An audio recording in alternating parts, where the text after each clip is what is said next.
आजकाल ना भरपूर मुलींना पीसीओडी आणि पीसीओएस हे प्रॉब्लेम चालू आहेत आणि अक्षरशः त्या वैतागल्यात. कारण त्यांना जबाबदार त्या स्वतःच आहेत.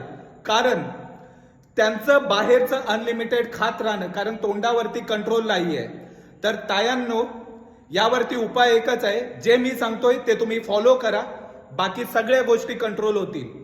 तुम्हाला काय करायचं आहे, डेली जीवनामध्ये दररोज अर्धा तास ते 1 तास वर्कआउट करायचं आहे. 5 ते 7,000 स्टेप्स चालायच्या आहेत. हेल्दी डाएट ऍड करायचं आहे तुमच्या जीवनामध्ये.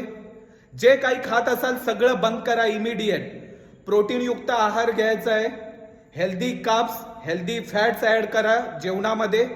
आणि याच्यासोबतच एका चांगल्या डॉक्टरशी कन्सल्ट करा, जो तुम्हाला प्रोटीनयुक्त आहाराविषयी माहिती देईल. आणि ज्या कोणाला हा प्रॉब्लेम असेल त्यांच्यासोबत हा व्हिडिओ नक्कीच शेअर करा, जेणेकरून आपण हे जे प्रॉब्लेम होत आहेत मुलींचे ते कंट्रोल करण्यात यशस्वी होऊ शकतो. व्हिडिओ आवडल्यास नक्कीच शेअर करा.